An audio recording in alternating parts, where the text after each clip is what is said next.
So today we're joined with brother Wayne Sehmish, and he's been a missionary in Thailand for coming up on 20 years. And I've known brother Sehmish for a little while now and love hearing everything that's happening over in Thailand and the incredible things that the Lord is doing there. And so we're just glad that you're here today. And we just wanted to do a little bit of your background, your life story. And so if you can kind of just get us started with where you grew up and when you got saved and all that. So. All right. Thank you for the chat and for having the time here. So I'm from Australia, which I guess people will pick up soon enough from the accent. I grew up in Brisbane, so my family came to Australia, I think about 5 generations ago, just when Australia was being settled. And they came from Germany. And the first person who came was a Lutheran missionary. And so that's kind of our history. But actually between him and I, which is probably 5 generations later, there was nobody who knew the Lord. I can't find anything. So grew up in Australia, grew up in Brisbane. My family was, poor, but maybe when you look at real poverty, not that poor, but grew up in a housing department, a government housing area. Went to the local schools. There was no church in our area. There wasn't anything. There was thousands of homes. I mean, there wasn't even a Catholic church. There was nothing. Okay. And so a group of believers in the 1970s started an outreach in our area, and it was very curious. My dad was an alcoholic, and he would drink, I would say, every day. And I was 13 years old, and I guess starting to follow in the family patterns, starting to develop bad habits and a bad mouth.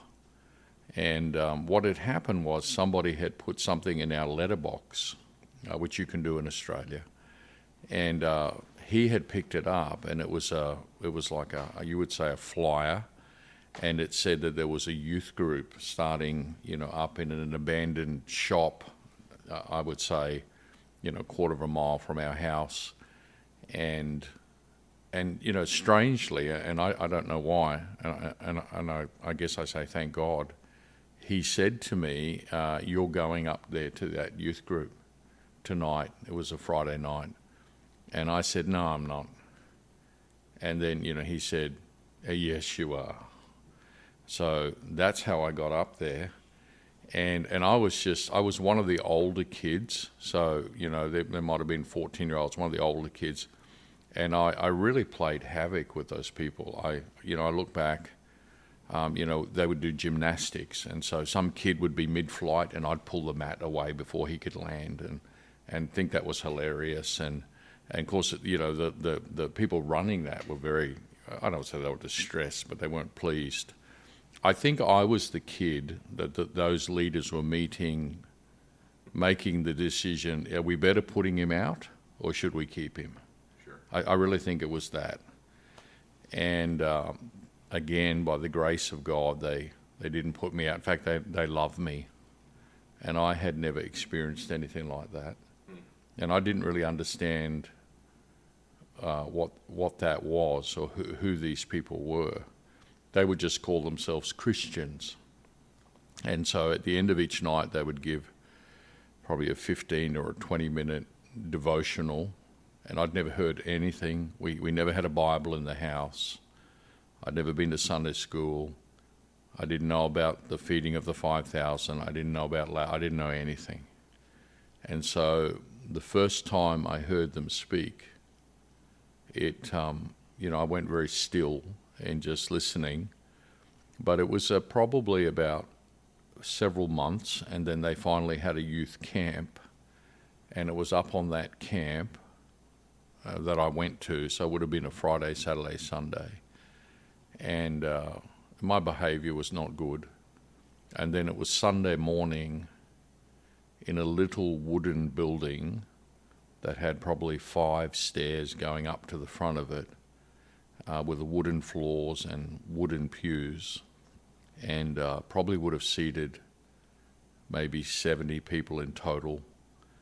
And a preacher preached a message on Sunday morning, and he said, if you'd like to receive Christ, if you'd like to be saved, if you'd like to know Jesus, was probably the words that he used.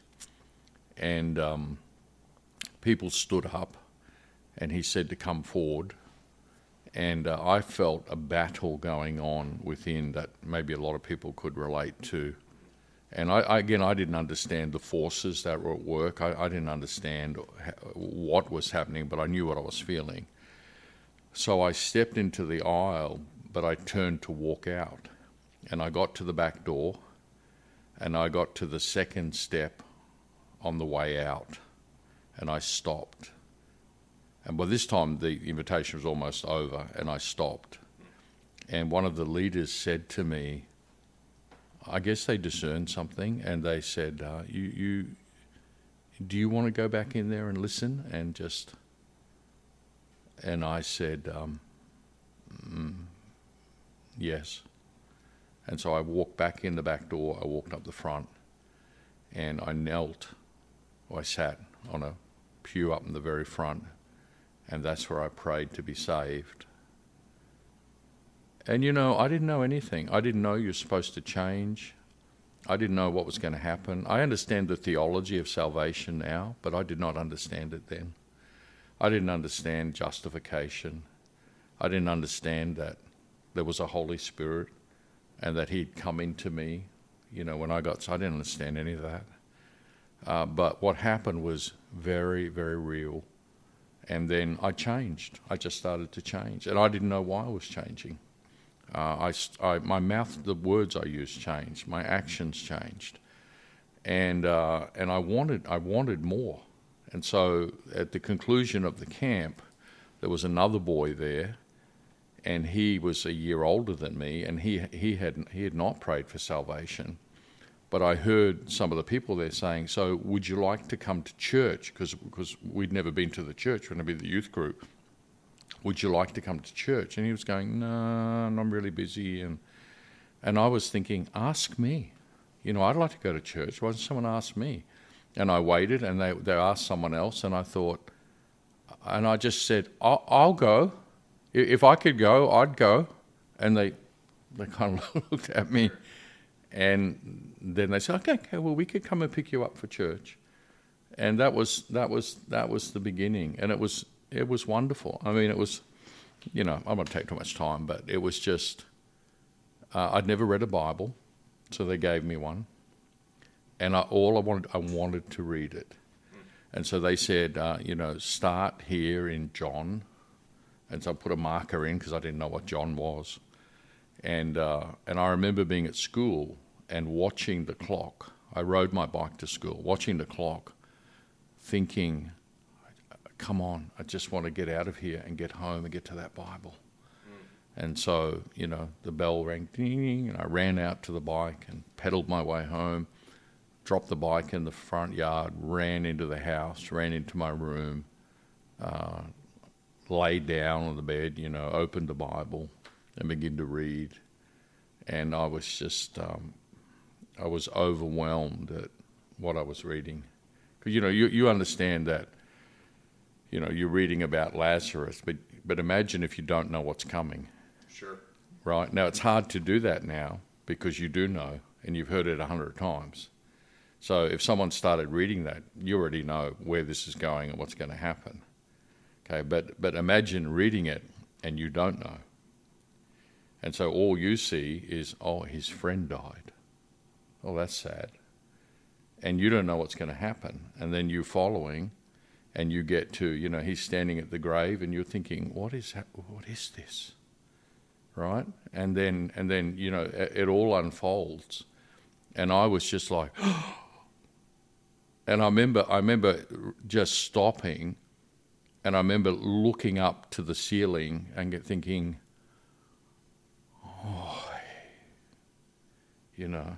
And the more I read, the thought that I know Jesus, I felt like I knew a celebrity. I felt like I knew a famous person. How amazing this was that I knew this person. So that was kind of, the kick-off from all that. Now, were your parents going to church at this time? No, they were unsaved, and they were borderline anti. So I came back, again, very naive, thinking everybody will think this is a good thing that I've become a Christian. And they immediately attacked that. And then I went to school. I was in one of the roughest schools in the city. We would have police cars parked outside the school when we exited, and they'd frisk people. And they would load up in the back. You'd see knives and clubs, and they'd be loading up with and so that was my typical environment of school. And so I told the other kids at school, guess what happened on the weekend? I became a Christian. And they just, most of them mocked, and they made up names and all of that. So it was it was from the beginning. You either had to be real about this or not, because there was a lot of opposition. There was some aggression. People threw things at me, called me names. But you know what? None of it moved me. It just made me double down on, I know what is true, and I know this, and I don't care if the whole world is against me. I know this is true. Wow. So that was it, birthed into right there. And how old were you? I was 13. Okay. So then, 14, 15, 16. I was at school till I was 17, and was very bold in my witnessing, in school and outside of school. And again, here's a curious thing. Nobody told me you're supposed to witness. Nobody said to me, now Jesus said, go out into the whole... Nobody told me that. But from the moment I was saved, I wanted to tell people. And I actually believe that's the natural response to what happens when someone gets saved. The tragedy is we lose it, right? And then we feel we just have to do this because of duty, and then it might even become ritualized. But actually, it's most powerful when it just spills out from you because it's so deeply entrenched in you. And I see this with the Thais. So one of my men who has won many people to Christ, he is just so authentic that when he talks to people just lock in, and they just listen to. He just tells his story. So, and all of that helped me. I think God was just, there's people come different ways. My children were born into a family where mum and dad were Christians, and I think that presents different challenges. That it may be harder because familiarity desensitizes us, right? So the more familiar you are with something, the less likely you are to be moved by it. Sure. So for kids that are born into a Christian home, they've been born into something that's a great blessing, but at some point you've still got to own it yourself. Right? At some point, it's got to be real. And I'm not even talking, yes, salvation has to be real, of course, but it's got to be more than that. At some point, you've got to say, this is what I want, and this is who I am, and I do this because I want to do this. And you've got to own that. And if you look at, Abraham and Isaac and Jacob, and then even Joseph, they had their moments where it had to be real for them. There was turning point moments where even though they were in a very significant family of faith, they had to own it themselves. So that was the lead up to that. So you kind of became a witness throughout high school. Yes. Your parents... So your dad initially is the one who wanted you to go to youth group from the fire. Yes. But then didn't really go to church or anything on his own. No, and I'm not sure he even knew the nature of the youth group. I mean, I don't know. That was so curious. I don't know if he just wanted me out of the house. It might have been that. Sure. I'm not sure what his motive was.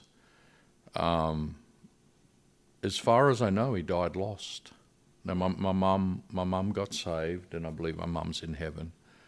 And I'm not God to judge, what finally happened. When you're not there in the moments when someone's in their last hours, sometimes people cry out like a thief on the cross, Yeah. But as far as I know, he was very tormented. I think a lot had happened to him. He didn't speak of it much. There's a lot of people like that, particularly that a different generation. Yeah. Now, today's generation wants to talk about everything, and they want a psychological diagnosis for everything. Everybody's looking for a medical reason why you are the way you are. Sure. But but there was, I think, the previous generation, they just kept a lot of things in, and you never really knew. But I could see there were the issues there. Sure. So, you graduate from high school. Did you go to Bible college? What was your plan after high school? So, I finished high school. Well, what happened when I was 16, so just before finishing high school, I used to pray. So it was hard at home. I shared a room with my brother, and it was a very tiny room. It would be about the size of people's bathrooms now. And so there was my brother and I, and sometimes the dog. And there was no privacy. It was really hard to have any privacy. So I found a place in a corner of the house downstairs where I could pray. And then I heard somebody say that we should pray 1 hour a day, and I thought, well, maybe I could do that. So I latched onto that, 1 hour a day, as a teen, and I felt at 16 that God, now we would say, God called me to ministry. I felt that God said to me that, you're mine, and you're too, and your life will be serving me. Now, again, I didn't understand all the mechanics of that. So here's what I did.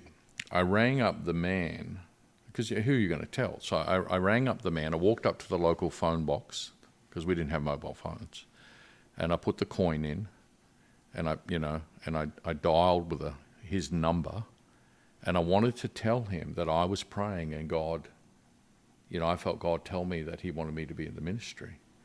So I called him, and he answered.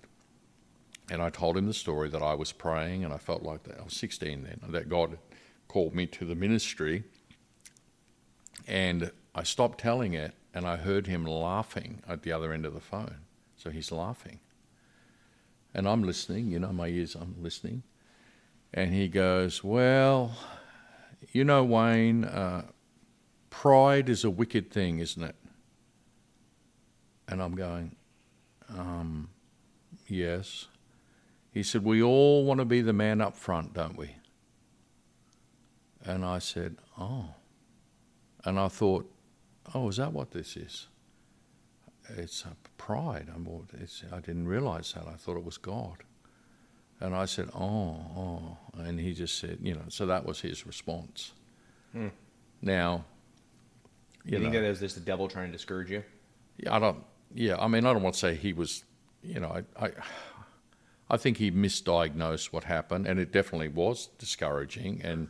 But I would say this too. I would say, look, if God has said something real to you, it will not be easily pushed away by people, right? If it is pushed away from people, maybe it wasn't what you say it is. If an obstacle stops you doing what you said God told you, maybe God didn't tell you. Sure. Right? Because if it's real, he opens and no man closes. Yeah. Right? He closes and no man opens. So if it is God and God did say that to you, then it will prevail. It will prevail. There might be some questions. There's usually setbacks. There will, of course, be difficulties. But if it's of God, it will not fall to the ground. So do you feel like you had a number of challenges, difficulties you had to overcome, especially with probably little to no support from home, I would imagine, to be in ministry. And then that pastor or whoever that was not being supportive at all. Do you feel like, what would be your charge to maybe some young people who are wrestling with ministry, wrestling with God's call in their life, but maybe parents are being discouraging, friends are going somewhere else, and they really feel that pull to, have a successful job financially, or a title that means something, or try to please my parents, or I want to be with my friends? What would you say, how do you know, hey, this is God's call in my life? Yeah, well, I mean, all of those pressures can be very real, and you will feel them. I would say this: you have to settle that you believe this, that God can give you a better life than you can give yourself.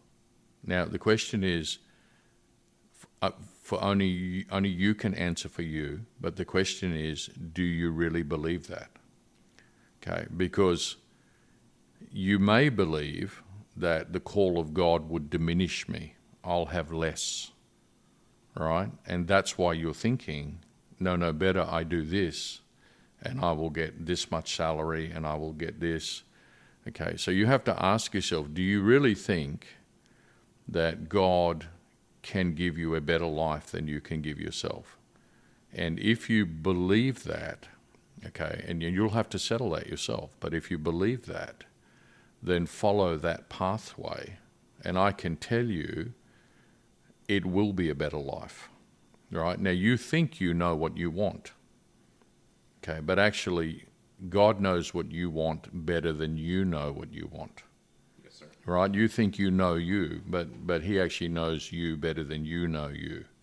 He can give you what you want better than you can give yourself what you want. So if you really believe that, then you don't have to follow everybody else. Now, I know it's hard with parents because you want to be respectful, and often, again, if parents don't share that same view, that God will give the better life, they're no doubt well-intended in what they're trying to give you, and sometimes they're heavily invested. Yes. And they don't want to see you squander what they've invested. And I'm going to believe that most parents want the best for their children. They just sometimes don't understand what the best is. Sure. So it's a wrestle, but I would say if you believe that God has called you, settle very certainly that that's either true or not. Okay? And if you don't know, find out or wait till you do know. But if it's true, then follow through on that no matter how difficult it may be. You cannot tie your journey to your friend's journey, right? You can't. Now it's normal for all of us. What we do with the people around us, we calibrate our life, right? So sometimes to calibrate a digital compass or something, you have to move it up, down, sideways to get it rightly calibrated. So all of us calibrate our thinking by the people around us in this way. If we said, okay, this person is tall, that only means something if we already have a reference system of heights and what is normal, right? So we've calibrated already. So when someone says somebody's tall, that means something to us according to what we've seen around us. So we typically, there's always, if you feel you're abnormal, then that's a statement about you're just different to what is the most common thing. Sure. So, I understand that, but you have to decide if God has really called you. I would say your life will be good and blessed, and you will never regret following Him and following what He's asked you to do. And if that separates you from some of your friends, I guess the next thing I'm going to tell you is that when you're called of God, you become His in an unusual way. He owns you more than others. So here's what's going to happen. He's going to take care of you as a matter of His personal responsibility. And He's going to do some things for you because He's separated you unto Himself. You probably are going to feel lonely sometimes. I've often said that loneliness is often an authenticator of a real call, because you've been pulled out to God. There's some things that only you and God are going to do, and it's going to separate you from other people. And there is a loneliness with that. But that is extremely common, almost like that's a mark of a call. So that is a factor. But it's because you're being pulled into God. You're being separated unto God in a unique way. No, that's a great point. So you felt the call to ministry, not mission specifically yet. Correct. Right? Correct. So tell me about, so after that phone call, you still feel called to ministry. Pick us up from there, and maybe when kind of what progressed from that point on. Yeah, so, to press fast forward and move through reasonably quick, you understand I'm in Australia. So I'm not in America. I'm not in America where you have Bible colleges and colleges where you can go and train for the ministry. We don't have that. There wasn't any. There was no discernible pathway, and nobody ever told you what it was. Sure. So, here, if somebody came and said, you might say, well, how about you think about Bible college? And you would lay out some steps for them. So we didn't have any of that. So that was, and nobody told you what you were supposed to do with that. So it's unusual, so it was just the nature of Australia at that time. I thought, well, whatever this is, I don't even know how it works out, and I don't even know what that means. But, I'm fine with it. So I left school, and I got a job, but I was attending church, and just unusual things happen. Like somebody would say, could you, speak to the youth group tonight? Well, I'd never done that. And I said, I guess so. And then I would do that, and then people would go, And then they'd ask me to do it again. Or they'd say, could you do the midweek service here? And then I'd do it, and people would go, And what they were doing, they were just discerning something that God had already put there. And what happens is that's one of the ways you can discern the will of God for your life, is identify what it is that God blesses in your life. All right, so if David picked up a sling and a stone, you're going to go, oh, something's going to happen. Because every time that boy does that, something happens. Sure. Like you're going to identify patterns. So, look for what is your sling and your stone. What is it that when you do it, people get blessed? All right, what is that? Because likely that's the thing that God has given you for you to do, or one of the things. But that's a mark. That's a mark. So, a few opportunities started coming up, and I started attending church, and God led me. Finally, within a church I was attending, and there's some history leading up to all that. There was an American missionary there who had come from America to Australia to start a church. He asked me to go with him, and so that was my first. Okay, now I'm in a local church, somewhat training, sure, but there's no college, and did that, and then finally a church was handed over to me. And that was the journey. And then I ended up pastoring, and, we're fast-forwarding very quickly through all that. But sure, along the way was meeting my wife and lots of other things. So the missionary asked you to come serve with him? Yeah. And did he move on to another church, and you kept that church? Or He did. Okay. Yeah, he did. And let me say, it wasn't a story without challenges. And, he was a very unusual missionary. And even the church that sent him out, has often, now he's in heaven now, but said to me, look, yeah, he was unusual. But again, I won't tell you all those stories, but the God, missionary was unusual? Very unusual. I likened it as that he was the sledgehammer and I was the nut. Okay. And I probably needed the sledgehammer. Okay. But he was pretty brutal. Can you give us one story from the missionary? Well, he was just very brutal. Very, very, very. When I say aggressive, I mean not physically, but you'd walk into church, and you'd parked your car, and I'd get to the door of the church, and he'd say to me, "You know what you need to do?" And I'd go, "No." He'd say, "You need to go and clean out your car. Your car's a stinking trash pit." And he would just go to town about the state of my car.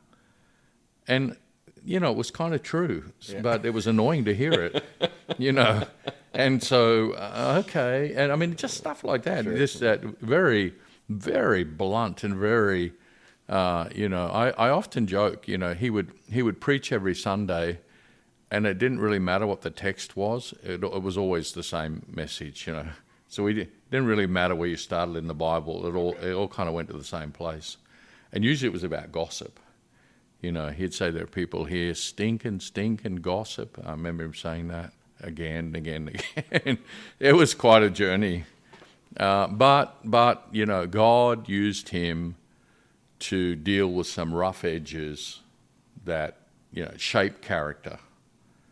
And now I am the guy who's like, keep your car clean, mow your grass, just the basics. Again, I didn't grow up in a Christian home, so I didn't have all that character stuff that a lot of people get taught.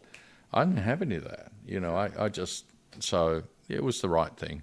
And yes, he did leave abruptly and unexpectedly and just announced it on a Sunday and said, "It's yours."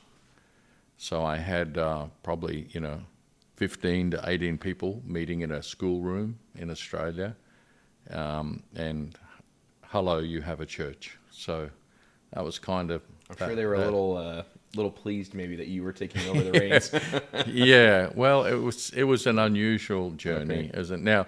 Now I got to say, as he watched my life and where God took it, he was very proud. What I mean by that. I mean, he felt really honoured that he had a part, and I don't want to diminish his part. But I'm grateful. God uses different people in your lives. Don't get too upset about some of that stuff. Like first thing you should start with, well, is it true? Well, was it true? And a lot of times it just is true, but someone was rude or impolite, or you felt took a liberty that maybe they shouldn't have taken. But you can turn that unto your own good by just getting the lesson. And God used a donkey to speak. And you're going to meet some donkeys in your life. And sometimes you resent a donkey telling you anything, an ass, telling you anything. But don't focus on the donkey. Just think about what was said. Sure. Because if it came from God, even through the mouth of an ass, it's still a good thing, and you can do something with it. Oh, yes, sir. No, that's a great point. So you have this church. Yeah. You start pastoring. Yes. And then you meet your wife. Yeah. Well, at some point along the line. Yeah, I met my wife before that. Okay. Had that church, and then got called to another church, which became, the most significant. Okay. That was, when people started to know who I was. Okay. And that was in Australia?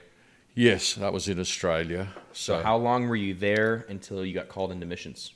Yeah, so the last church I was there about 12 years, and it had grown. It had started.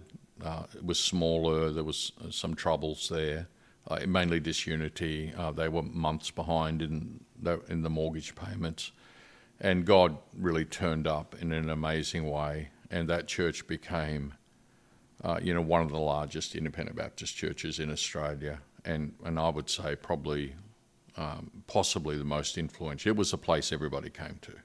It was a place that preachers, that if I said their names, you know them all, came in and preached. And so that was 12 there before I went to Thailand. Yeah.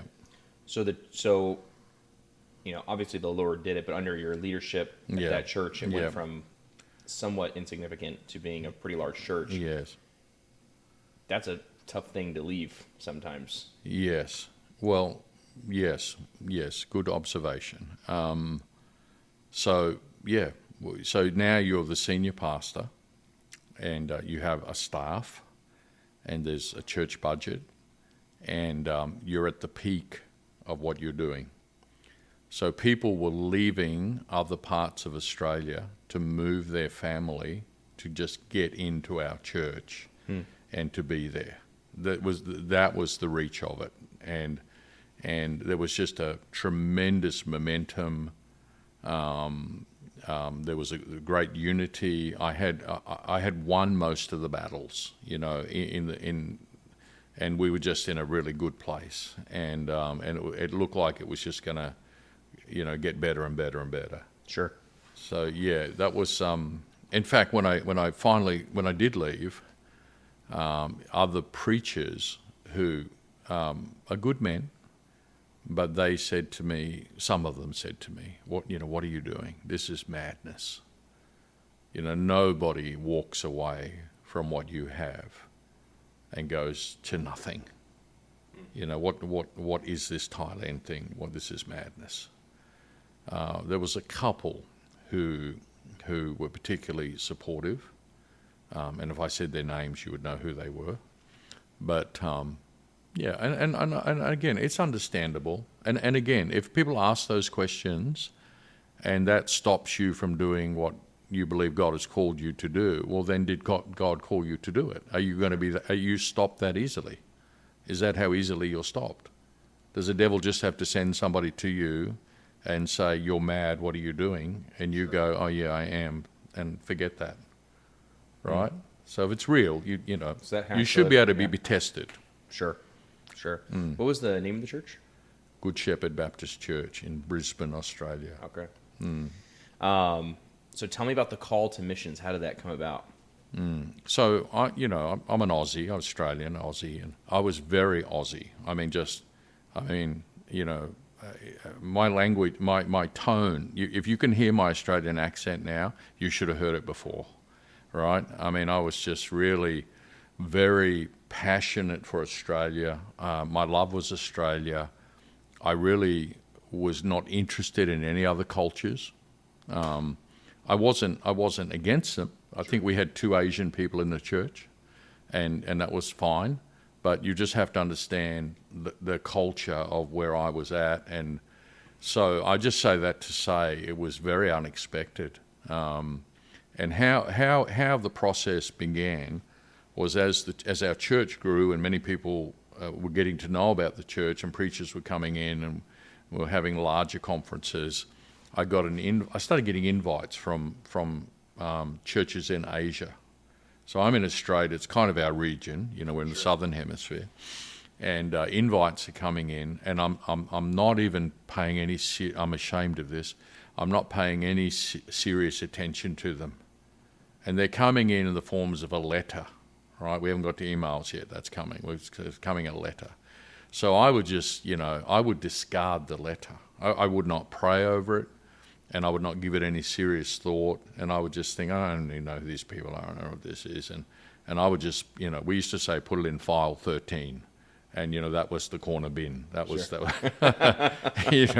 and so I was, I'm ashamed, I'm not, but that's what I did. Anyway, one day a letter came in, and I've got it in my hand, and I'm on my way, I'm walking to file 13 to discard it, and on the few steps over to the corner, I say, now, Lord, if you want me to go to this, you just tell me. It's kind of a pious prayer as I'm about to drop it in the bin in the corner. And when I said that, honestly, I as clear as anything, I felt God say to me, go, you're to go. And I regretted praying. I thought I should not have prayed about this. It was the Philippines. I didn't want to go. and I'd never been there, and I had no interest. But now I felt caught because I felt like, I couldn't say, no, that wasn't God. I knew it was God. So I thought, well, so I went and got some of my men, and I said, we're going to the Philippines. And they said, we're going to the Philippines? And I said, yes. And they said, why are we going to the Philippines? I said, because we have to, and if I have to go, you have to go too. And they were like, I don't want to go to the Philippines. None of us want to go to the Philippines, but we just got to go. So that was how it played out. And we caught a flight from Australia. We had to change planes in Hong Kong. I landed in Hong Kong. Now that's my first touchdown in Asia. And I'm looking around. I'm thinking, oh my. And if you've never been to Asia, the moment you land, you smell things. There's just different cooking and different foods, but it's so different to what you're used to. I love it now, but it's just, and I'm thinking, oh my, what's that smell? So I'm already hating it, and I haven't got to the Philippines, and my attitude is not godly, And so, all right, then we get our connecting flight, and we're flying into Cebu in the Philippines, and we're coming down, and I've never been there. And I'm looking out the window. And as we're approaching the runway, the first thing I notice is all the grass around the runway is about 3 foot high. Nothing's been mowed. And I can see a cement control tower that's got all rust marks running down the side of it. I'm looking out the window and I'm thinking, oh my. And then just we're about to touch down, I look out, there's a helicopter lying upside down on the side of the runway. And I'm thinking, oh, God, what is this place? The runway felt like it had bumps on it, like at a shopping centre. So we got out, and I'm just thinking, oh, no, and we step out of the plane, and now I can smell the Philippines. I don't even smell it now. And now I can smell the Philippines. And my attitude is not good. And we get through, and I'm standing with my little suitcase. The guys come to pick me up. And there's all this thing that goes on in Asia.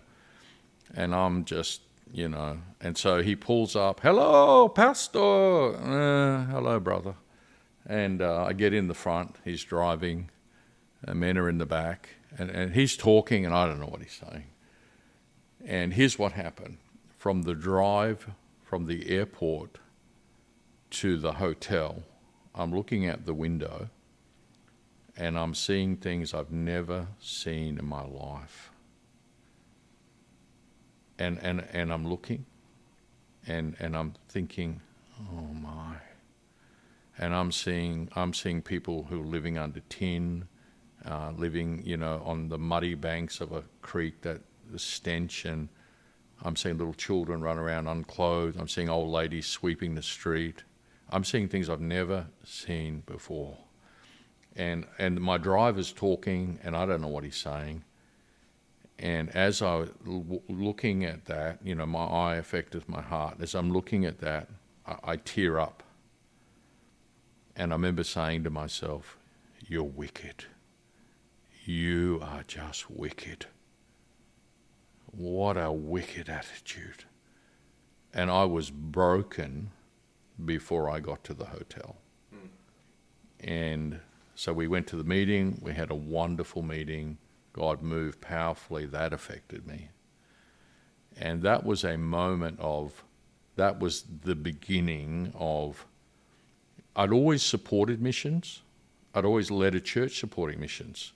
But I did it out of duty. I can't say I felt it, but that's okay. You don't always feel everything, but do it anyway. But now I was feeling it. So then I started to accept some invites to preach in Asia, and it was always blessed. And now God's changing me. He's just changing me.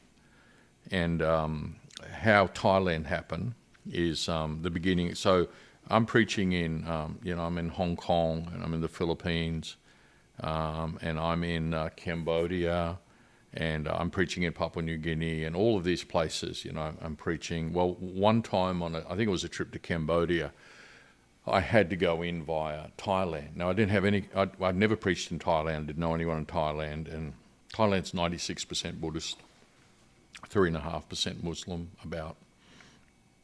So I land in Thailand, and it's fine. I go into Cambodia, but on the way back, I've got about 12 hours to catch my Australia flight.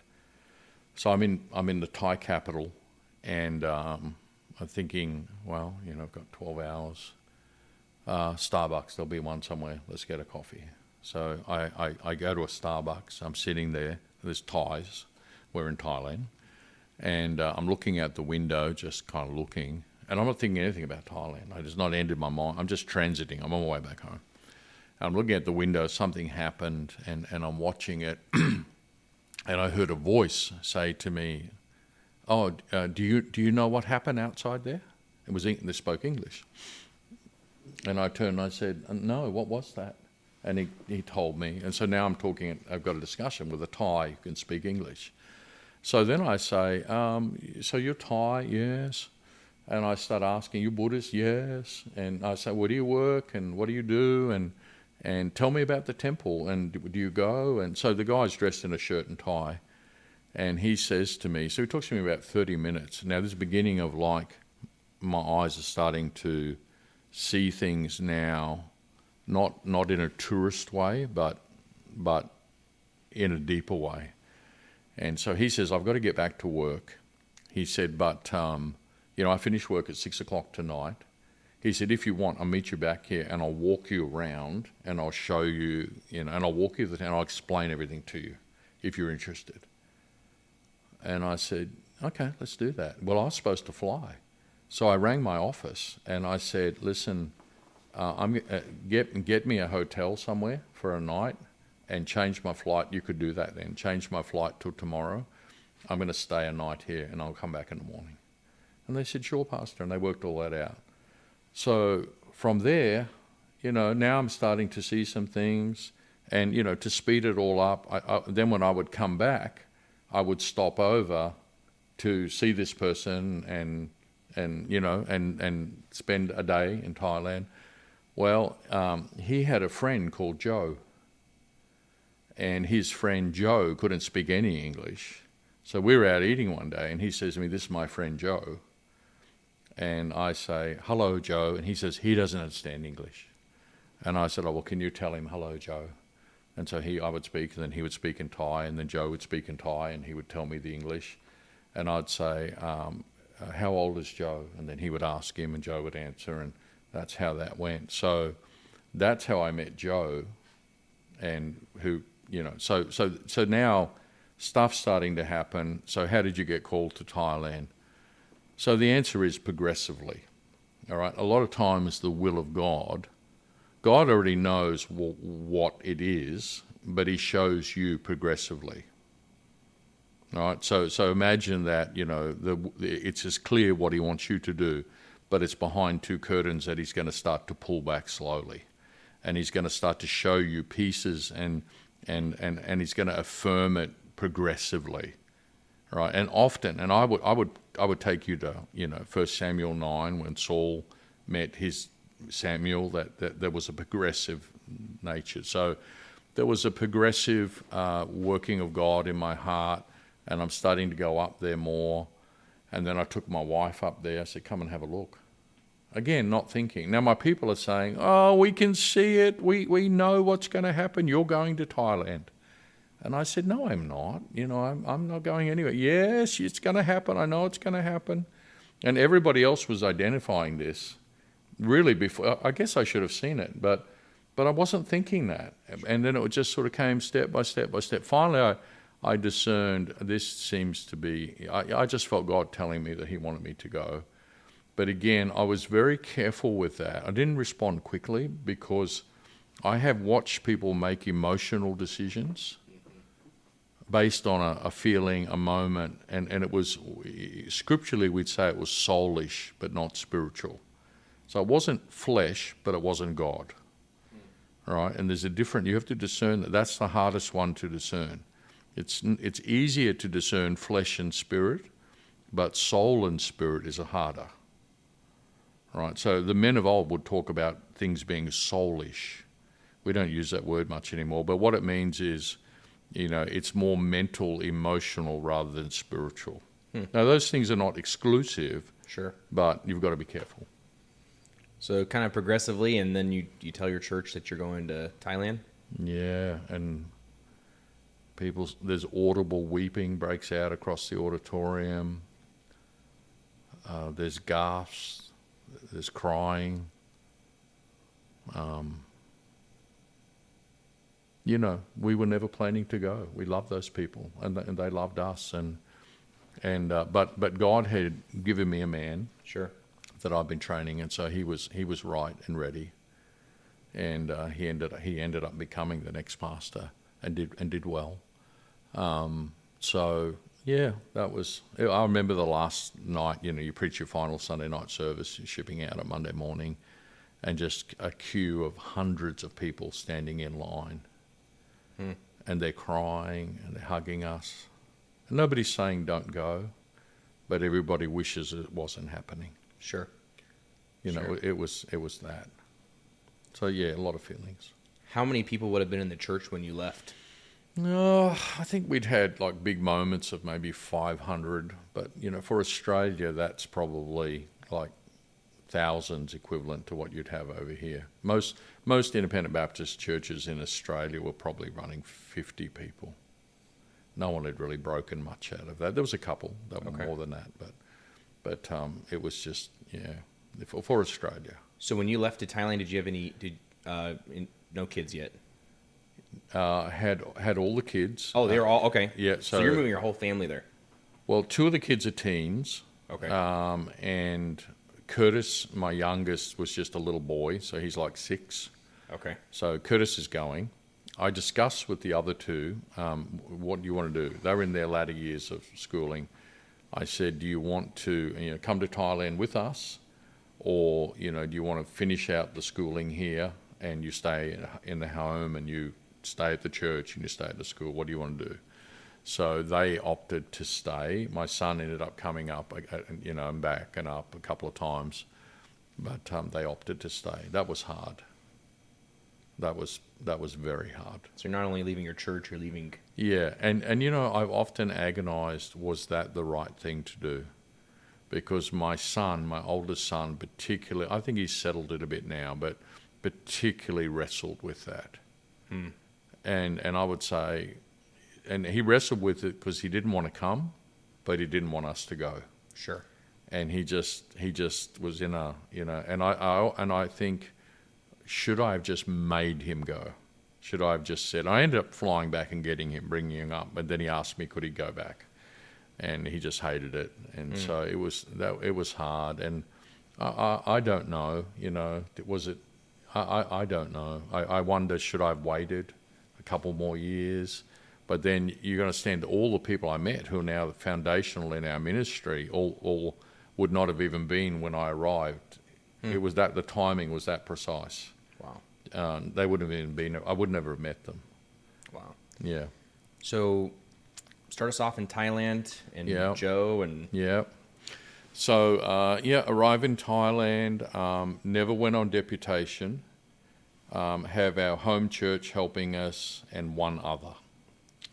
So we arrive, and you've gone from having, a ministry, a budget, a staff, to nothing. You have nothing. I would liken it to like a senior pastor in America packing up and moving to the other side of America to become a plumber. And he's just starting again. And he doesn't know anything and anybody, and it was different to how it had been. We didn't have a car. We didn't have any money for a car. We lived in a very small little apartment. We got around by walking or catching a bus or catching a train. My wife would walk to buy groceries and walk back. And, we didn't feel hard done by, but that was just it. That was just it. We didn't have anything. So we did that for like probably a couple of years, and then I had led Joe to Christ. Finally won Joe to Christ, and so now I'm spending time with Joe. And I'll tell you what happened. So we're about 2 years in, or 1 3/4 years in, maybe. It's hard to, time blurs for me. And I went to the ATM machine, to see if we had any money. and then you had to put a card in and punch in your. That was the only way you get your money. And so I put the card in and I punched the number in and it had a screen, and I'm looking at it, and it's Thai baht, so it's not. And I'm looking at the screen, and we shouldn't have had anything, and the screen says like some massive figure, like 850,000 Thai baht, and I'm thinking, what? How many baht to a dollar? So the equivalent was about $25,000 US. Okay. That was around about that. And I'm looking at it like, and I say, Joe, can you see the screen? And so he comes in and looks, and he goes, and I said, Joe, don't touch it. The bank's made a mistake, and if you use that, they're going to want it back when they find out whose it really is. And I don't think it's us. I said, Joe, what's that figure? Can you read that to me again? And so he tells me, well, it turned out that somebody over here, who I had not even spoken to, had just made a decision, and I can only put it down to the Lord, to just transfer into our bank account that amount of money. So we bought a car. That was it. That was a vehicle. So we bought a car, and thank God for them, And so the Lord was just starting to do things, like support-wise. Somebody would just feel, without us being on deputation, I think we should help the Sehmishes in Thailand. And so, it just kind of started to happen like that. And it still is that way. It just happens when it happens, Sure. And you can trust God. He doesn't make any mistakes. Yes, sir. So, I won Joe to Christ. And can you tell us the story really quick about Joe? So Joe was Buddhist. When I first witnessed to Joe was very aggressive. Okay, Joe, out of all the Thais I've witnessed to in 20 years, Joe was the most aggressive. In fact, Joe wanted to fight me on the street. Now, Joe's about, I don't know what his height is, he's probably 4 foot something, but it got really ugly. And so in his broken English, he's saying, I fight you, me, fighting. And I'm like, what? And I'm thinking, I don't know what you do with, what, and we're in a shop, and I'm thinking, and he's yelling, and everybody's looking around. He's aggressive. He gets very embarrassed when I tell this now, because he feels so ashamed. But, and I'm thinking, this is going to get ugly, because if he starts fighting me, I'm a foreigner, and I'm not 4 foot, I'm 6 foot something, and it doesn't matter if I win or lose, I lose. I'm going to be taken away in handcuffs in a Thai jail. And I knew this is very ugly, and I didn't know what to do. So I said, no, I'm not fighting you. Yes. And I stood up, and I turned to walk out the door, and I'm thinking he's going to run and jump on my back, and he's going to start punching me. And so I walked out, got out the door, and he didn't jump on me. And I got away, and I thought, I never want to see this person again. I never, ever want this to happen again. And so I just cut all contact with him. And it was just been a few days. I was on the airport heading somewhere, and he phoned. I saw the phone number come up on my phone. I thought, I'm not going to answer this. Anyway, I did. And I said, I was a bit aggressive, hello? And I hear, I sorry. And I said, you're sorry? Yeah. And I hadn't remembered, he probably didn't understand anything I was saying. But anyway, so we're back, and then I just waited, and I'd given him a track, he'd pushed it away and yelled at me and told me he was a Buddhist. He was very aggressive. And we went, it was probably about a year with Joe, or maybe a bit longer. And he was a good friend, and I helped him. By now he's seen my heart. He's starting to, and I'm feeling he's still lost, he's still lost. And so I said to him one day, I said, Joe, I have something very important to tell you. And he said, what is it? And I said, well, if I tell you, will you listen? And he said, yes, I listen. I said, are you sure? Yes. Tell me. I said, I'll tell you soon. And so I waited a little while, same day, and he came to me and said, what is it? You say you're going to tell me, but you not tell me. And I said, well, will you listen? I listen. I ready. Tell me. So I sat down with him, and I had very limited Thai at that time, and I took a piece of white cardboard and a big black marker pen, and I had a Thai Bible that I couldn't read, but I could find places in it. And so I told him, I remember I started, Joe, there's a God. And he just looked at me, and I said, and God made us. And he'd never heard that. Now, he told me after, and I know now when he witnesses to people, he's one of the best. If you ever want somebody to witness to a Thai person, Joe's it. I mean, he just is so, good with that. But he always starts the same way, by telling them where they came from. And what he told me after he got saved, he said to me, my whole life, he was only 20, he said, my whole life, I wondered where I came from. He grew up in a village in Thailand. And he said, I asked my parents, where did we come from? And he said, they didn't know, they couldn't answer. And they said, go ask your grandparents. And so he went and asked his grandparents, where did we come from? And they said, I don't know, we don't know. And he said, I always wondered, where did we come from? He said, and when you told me that God made us, I thought, why is it that I don't know the God who made me? How can somebody make me, but I don't know who that is?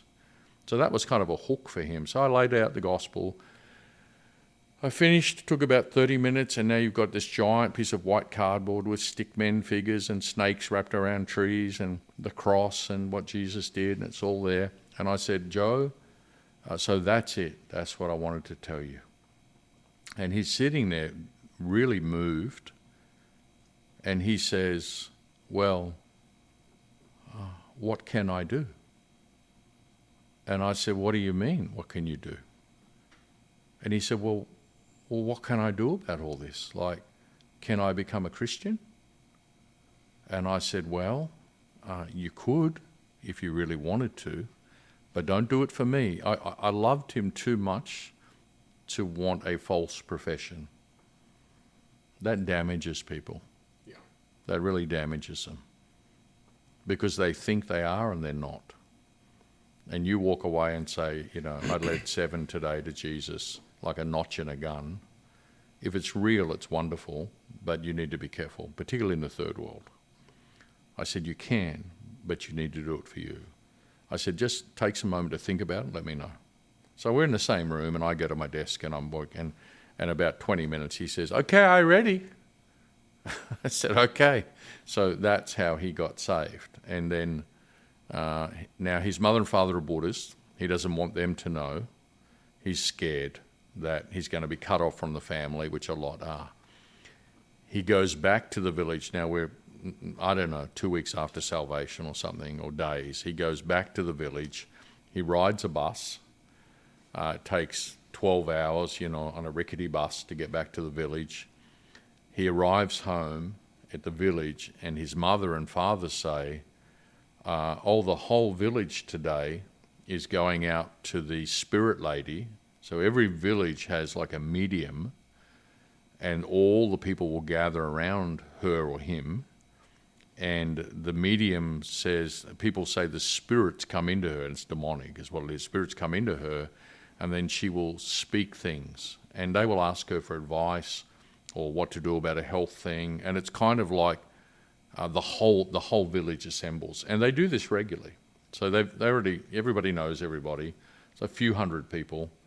And so he gets home, and mother and father says, we're going to the Spirit Lady. The whole village is assembling. You need to come with us. And so they all go. There's hundreds of people around this woman, and she begins to tilt her head and jerk her head, and her eyes roll back in her head. And the men have told me, they said she was about 80.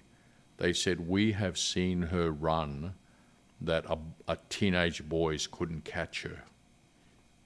We've seen it. So she's there, and she starts making these, prophetic things, statements, and it's hundreds of people listening. And then in the midst of it, she lifts her hand up, her finger, and she points to Joe in the crowd. Now, he hasn't told anyone. And she says, what are you doing here? You're not one of us. And the whole village is looking at Joe, and they're looking at her, and they're going, no, this is Joe. You know Joe. Joe's always here. It's Joe. And she's going, you're not one of us. And everybody's looking at Joe like, what's going on here? What is all this? And he sort of sleeked out through the back of the crowd and got to the back. Now, he came back and told me all that. What was happening was the demons in her was recognizing the Spirit of God in him. That's what was taking place. Now, it happened again when I led another man to Christ, who was the gang leader. Yeah. When he went back, same thing happened there was a new spirit leader person. So that was Joe. Joe now is, pastoring our church. Now, I never knew all this. I never knew this was God's plan, but I never knew that. You might have thought, well, weren't you thinking when you led Joe to Christ that? No, I wasn't thinking that. Sure. I wasn't, but God had the whole plan. So is that's the case across Thailand with those mediums like that? Yes.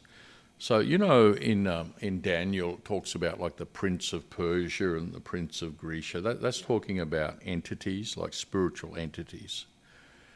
And I believe there are countries that have long been in the devil's grip. And so Thailand they say, that there are two demonic spirits that rule over Thailand. And when I say that, they say it right through to the head of the government.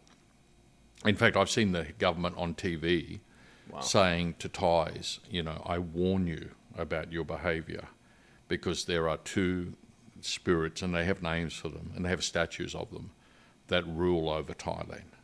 And if you do this, they will. So it's universally accepted that that's who rules Thailand. How long has that been the...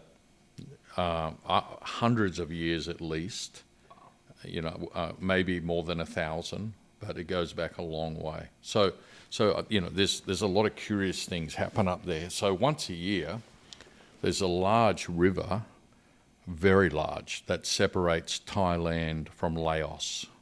All right, and so it's you can see Laos on the other side, but it's really big. It's large, and we're not talking a little creek. It's a big river, brown and flowing and large.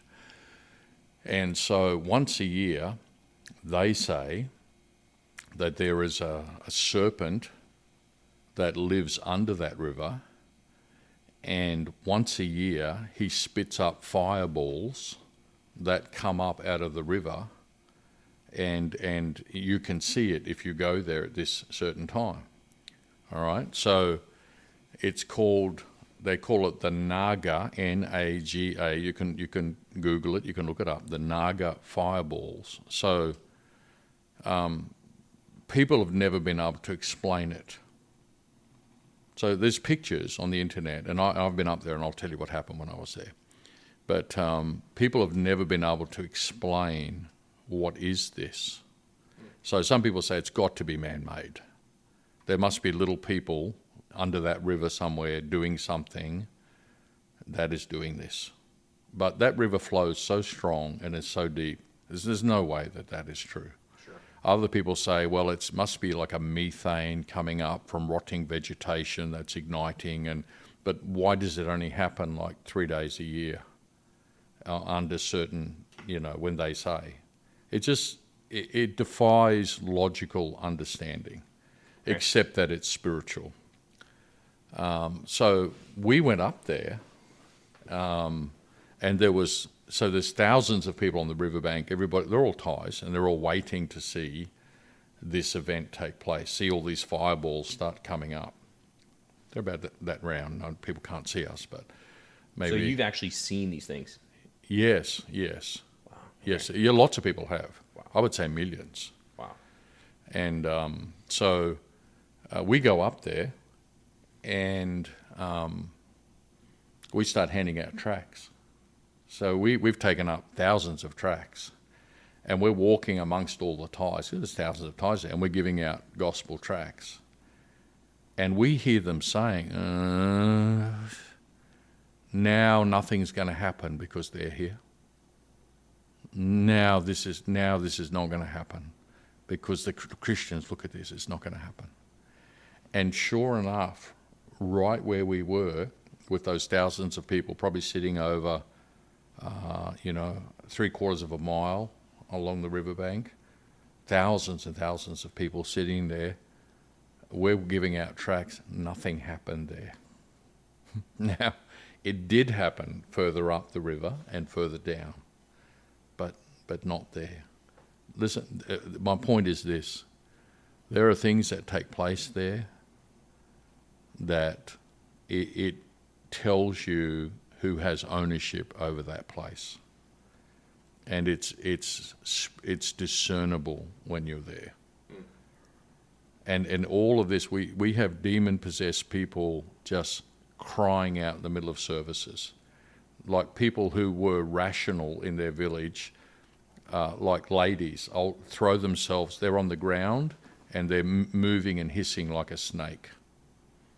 And the rest of their own village is looking shocked, like, what is this? But we know what to do, and therefore they then see the deliverance and what happens. We have seen things that look a whole lot like the book of Acts. Now, the reason I think it's that way, now we're not trying to, I don't want sensation. I don't tell a lot of these stories because I don't want to, I think there are some things that you speak of. There are other things it's not lawful to speak. Sure. Right? God showed you, but it's not meant for you to, people will say, tell that story about, but, some of those stories I don't want to tell. Sure. But anyway. I also feel like, though, some kids or even adults in the United States, when you hear that we wrestle not against flesh and blood, against principalities and powers, to them, it just seems like that's not real for us. Yeah. You know what I mean? I do know what you mean. I think Satan has different strategies here that work maybe even better than that would work. Correct. Maybe through music or the said. University system. I mean, they have way more effective ways here than Right. But maybe obviously in Thailand, being third world country, people, maybe don't have those influences. So that's just much more tangible over there. Yeah, I mean, yes. Yes, I agree with you. He just uses what's effective. Sure. The devil by nature is a creature of darkness. He doesn't want to come into the light. The light clarifies things. You can see what it is. He stays in the shadows. So what works for America is working perfectly well. Yeah. Right? He doesn't need to do that. But there's a lot of, the demonic influence in a lot of places in Asia, and I'm sure it'll be true in Africa, is just so prevalent and so real. There isn't anybody there who doesn't believe in it. Now, I would liken it to, I've been coming to America on and off, 3 decades, once or twice a year.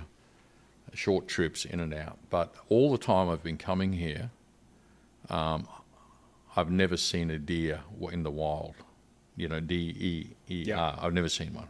Now, if I say to Americans, do you have any deer? Oh, well, do we have them? They're everywhere. And, where are they?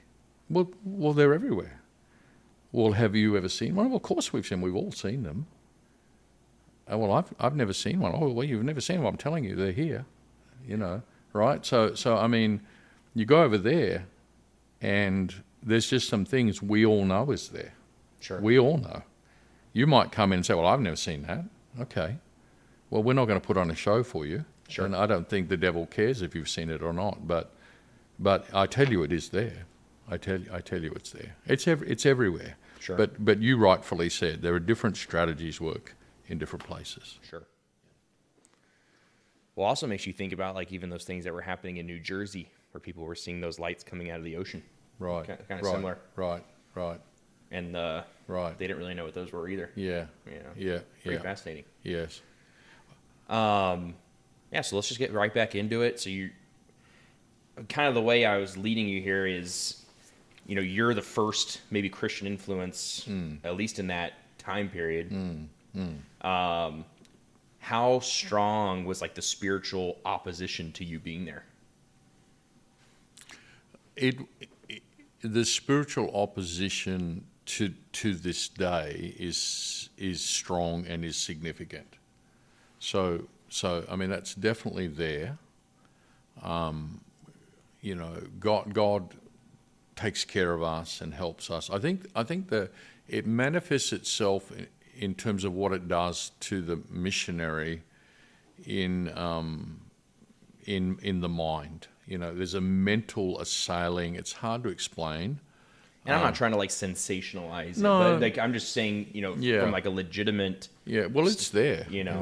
Yeah, no. I mean, it's there. There's a lot of missionaries come undone mentally there. It really is there. There was a missionary I spoke to and interviewed. Have you heard of J. Oswald Saunders? Yes. Okay. Well, he was a driver. He wrote a book, right? Yeah, on spiritual leadership. That's well known. Yeah. So, and some others. He wrote a lot of books. But he was the head of a mission group. Well, this guy was actually his driver for a period of time. So we had a really interesting chat about what that was like. But anyway, he was in Thailand for a period of time, and as an OMF missionary. And he has some interesting stories. He's an older man now, probably late 70s. And he was an Australian. And he told me, or he told Joe, that when I think Joe said, "Why did you finally leave Thailand?" And he said, "I had to. My son was going insane." Now there are others. Obviously, this is people don't want you to name their names and talk about my family, but this is not an unusual thing that happens. And I would say to people, if you're praying for missionaries in third world, in dark places, let's just say that, really pray about that. God, would you protect their mind? Would you help them to not, lose their mind, to stay clear-headed? Because, you hear voices and you're like, is this real or is this... I mean, just a lot of things happen. And it's very common. It's just very common. And it's hard to explain because when I leave over there, and like, for example, if I land in America, I know you have your own challenges, but it just feels different. You do not feel the same spiritual oppression. And I don't feel it in Australia either. I don't even feel it in Japan. If I land in Japan, I don't feel it in Japan either. But you definitely feel it when you go. And even the Thais will say that. It's discernible. It's discernible. It's definitely there.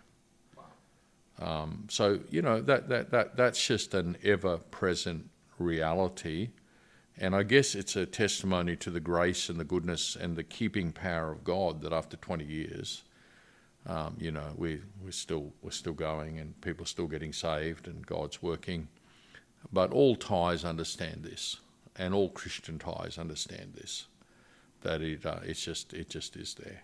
Look, it's a wonderful place, and if you go there on a holiday to Phuket, you might not quite experience what I experience. Sure. Right, and in one way, the travel culture has probably damaged people's perceptions of missions, because they think, Thailand, I went there, and wasn't the food good, honey? And remember, wasn't that a lovely swimming pool? And we had a wonderful time. Well, I'm glad you did. Yeah. But life as a missionary is very different to your 2-week holiday where you went somewhere. Sure. The devil knows you're leaving. Yeah. Doesn't really care.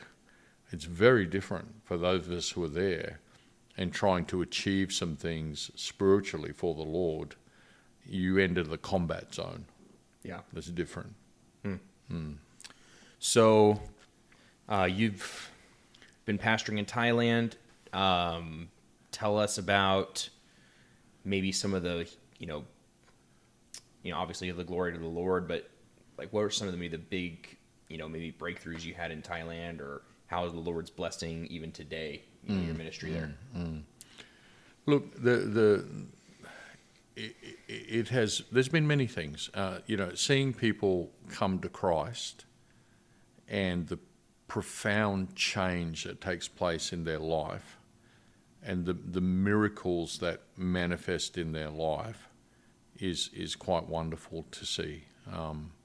There's a lady in our church who grew up in a mountain area between Thailand and Cambodia with her grandmother in a jungle.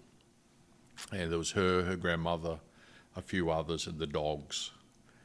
And she told me her grandmother taught her that if the dogs go quiet and their ears go up, everybody's to go immediately still, watch the dogs, because the dogs can discern the tigers and the elephants. So elephants still kill people in Thailand every year. It's regular, right? They're wild and they kill people. So she grew up there, worshipping spirits, demonized. I tried to speed through it. The army came up and said, you can't stay up here anymore, you've got to go down to a village. She went down. Just really serious issue with demons, major mental illness, married, would go crazy, try to stab her husband in the night while he was sleeping. They had her on, bucket loads of medication. Her family all said she's demon-possessed. And these are all Buddhists. She's a Buddhist, they're Buddhists. And her Buddhist family say she's demon-possessed. They take her to the temple to try to get help. The monks chant over her. It doesn't help. That's shocking, right? Yeah. How many people know that it didn't get better? And made it worse. Yeah. So now she's a mess. It's getting worse and worse. She gets tricked. She gets sold into people's slavery in an Arab country. So she thinks she's going to a job. They grab her passport. They lock her away. They do things to her that I wouldn't say for like a couple of years. Miraculously, she gets out. She gets back to Thailand. Their life's a wreck in every possible way. She has a child that government's taken off her, a boy. They said, you're unfit and you're crazy. So I go to preach a meeting. I know they're in the area. I've known them for numbers of years. And I say, look, I'm in the area. Why don't you come see me? They do. There's many things happen. Finally, at that meeting, she gets saved, and her husband, I'll never forget it. It wasn't an outreach meeting. We were training Christian workers. I was preaching for another group. And the invitation was for Christian workers, and she's sitting there, and she just threw herself forward. She's sobbing. She's sobbing on the floor, looking up, So she gets saved, says to her husband, we have to go to where he is, in Nakhon Sawan, which is hours from where we were. He says, we can't do that. We have no work. We'll starve. And she said, we have to. And so they move. God just delivered her and changed her. And she would go back to the doctor with her bucket loads of medication, and they would say, you seem to be better. Let's just bring this down to half. And then she'd go back the next month, and they'd say, you seem to be pretty normal. Let's just bring this back to a quarter. And then she'd go back again, and they'd say, I don't think you need any of this. And now she's had a lifelong condition because it was demonic. And she was mental because she was possessed. So she just changed, and she's the most wonderful Christian lady. She's there. She's prayerful. She's probably praying for me now. And the government calls up and says, we think it's time for you to have your son back. And so husband's saved, she's saved, and there's the day they walk the boy in. And he runs to his mum and dad, and he cries, and he hugs them.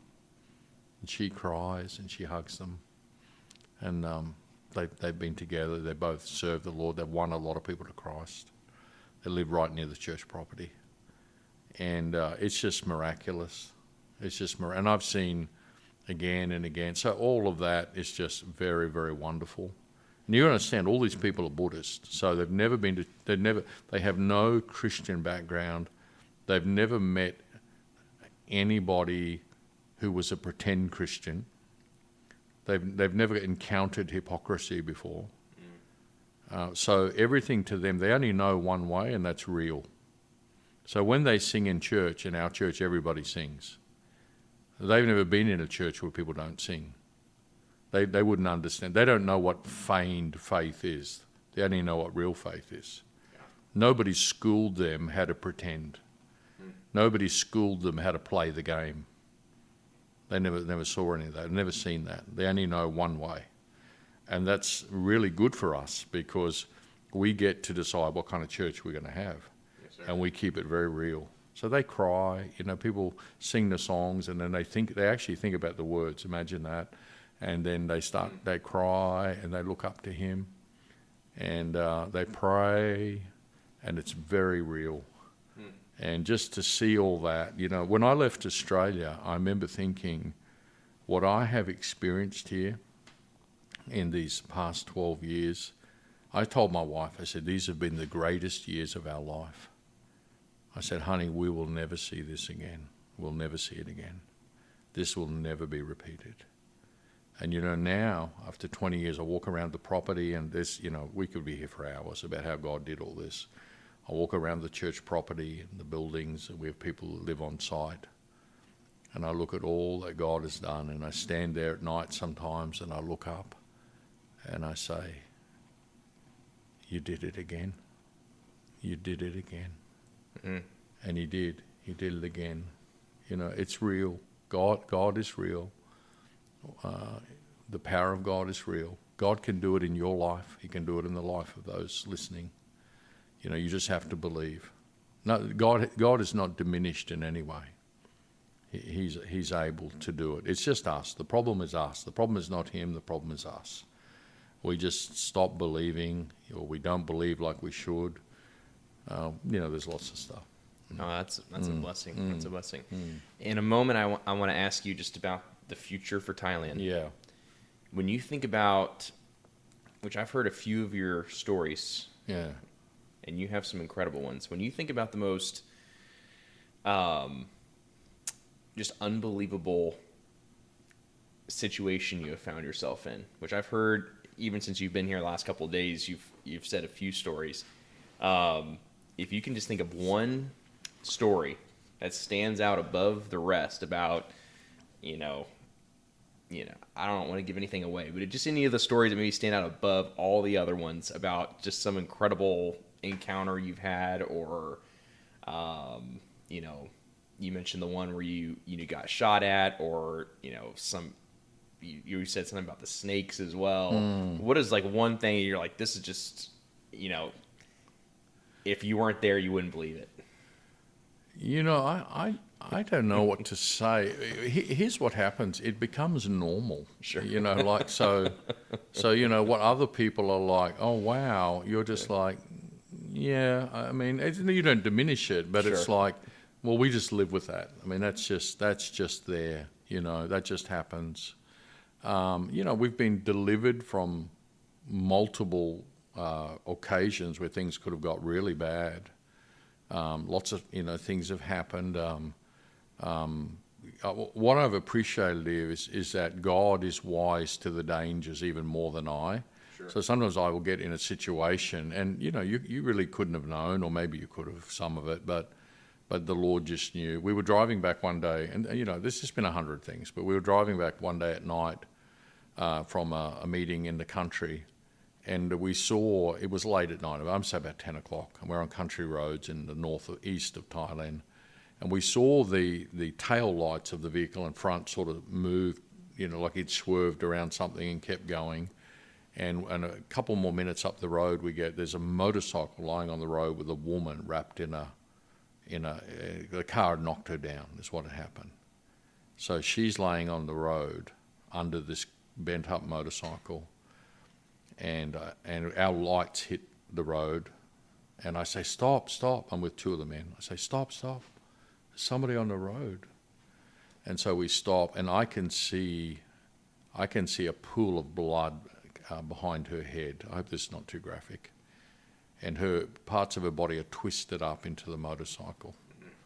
So there's nobody there. So she would have been in her 30s.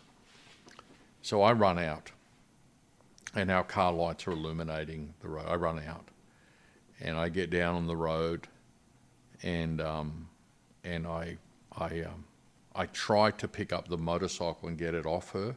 But the moment I move, she just makes it. She's all caught up in the motorcycle.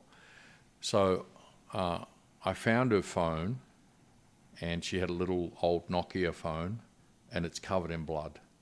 So I pick up the phone. I said, Joe, go through the phone, find the last number she called or something, call somebody to tell what has happened. So Joe picks up the phone, walks away, he's called someone, and he's got hold of family.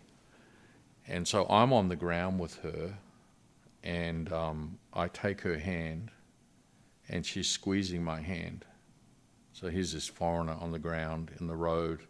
There's blood everywhere. And I'm telling her, I'm here beside you. I'm not going to leave you. I'm going to stay with you. And, we're going to call for an ambulance, and someone's going to come. But I'm here, and I'm not going anywhere. I can feel her squeezing my hand. And so I'm down there like that. And then some cars start coming, and some motorcycles, and her family have come.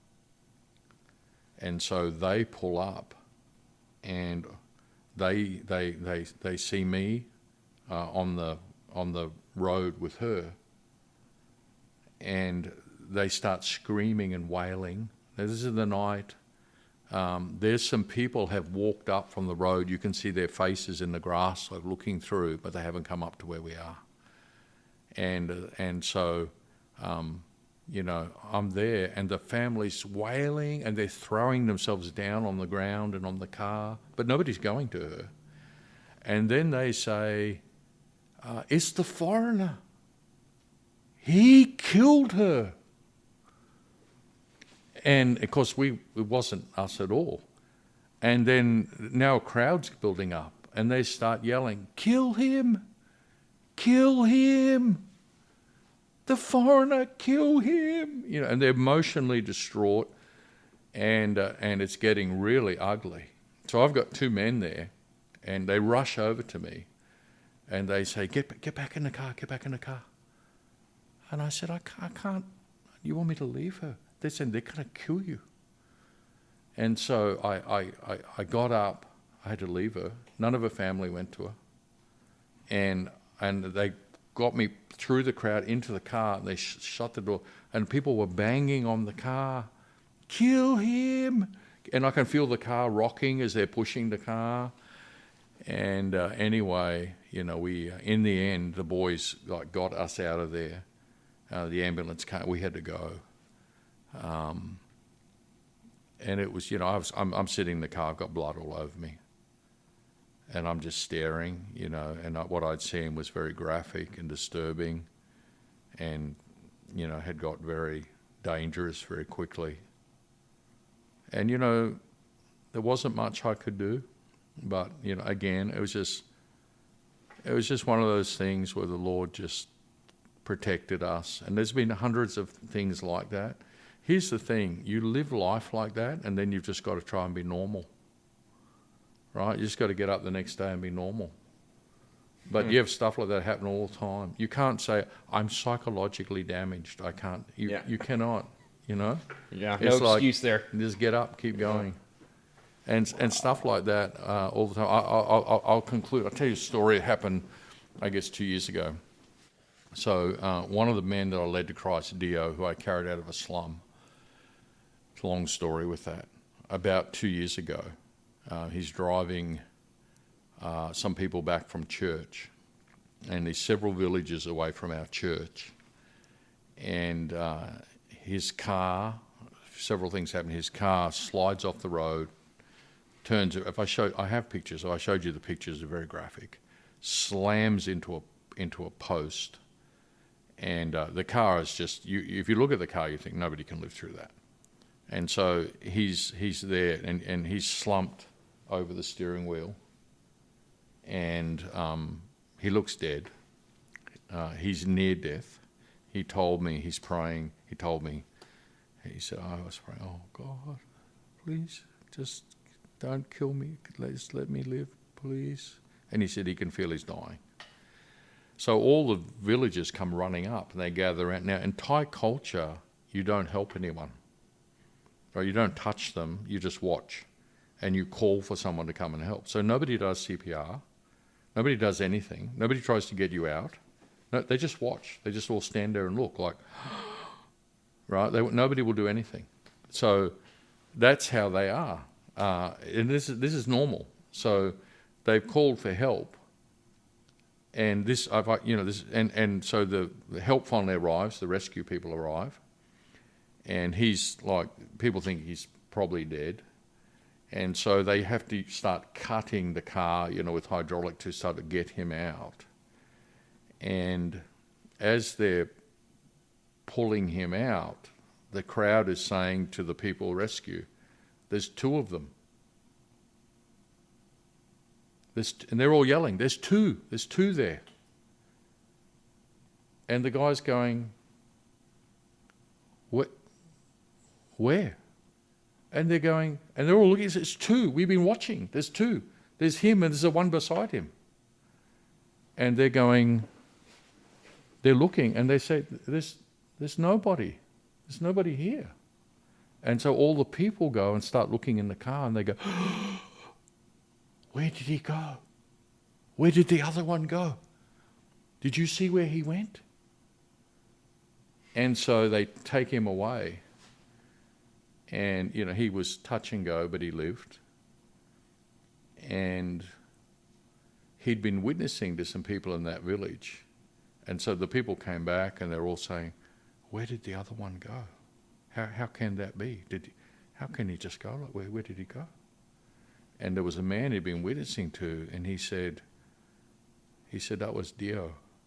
He said, he's been telling me about Prajao, about God. He said, I think it must have been something about God was with him. And all the people were like, oh, they were just spooked, like, what is this? We know what we saw. Not one, 70 people. And they all said there was a second person. They all said the second person. We were watching them. We were sitting there looking at the second person, waiting for the rescue. So that man then drives to the church, and he comes and he says, this happened and this happened with you. And the people said, and we're like, He said, Dio's been telling me about salvation for a long time. He said, I want to receive. I want to be saved. So that man prayed to be saved, and a couple more after that. But we just have stuff like that happen all the time. It's just all the time. And we just go, Wow. Right. So it's challenging. It's wonderful. I would say, if God is calling you to anything, don't be afraid. Embrace it. It'll be the best life you could ever have. Life is hard everywhere, right? Don't say, well, the ministry is hard. Listen, driving a taxi is hard. Sure. Life's hard everywhere. But just pick the thing that God wants you to do. Who do you think the second person in the car was?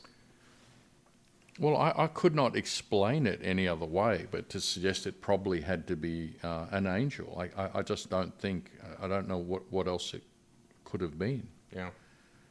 You know, I wasn't there, but there were 70 people there. And these people are not trying to make stuff up. You know what I mean? They're not like, let's make up a sensational story. They don't even know what they're seeing. Yeah. They're just telling you what they're seeing. You know, if it had been one or something, you might have, but, you know, there was a whole crowd. Yeah, so I was guessing that, and he thinks it was probably an angel that was keeping him alive. Wow. So just as we're concluding, what's the future in Thailand? Yeah. Well, by the grace of God, we want to continue. You know, we've now planted 2 more churches apart from our own. Thailand has traditionally been missionary resistant. I mean, it's been a place where there hasn't been a lot of visible success. There's been a lot of faithful people, and we're not diminishing that. But we have really, you know, seen some good things happen. We want to continue to keep reaching out. If anybody, you know, is praying, the northeast of Thailand, there's a third of the Thai population there. I think it's probably the most open area of Thailand now. If you're looking it up, Isan, E-S-S-A-N, and there's no missionaries want to go there.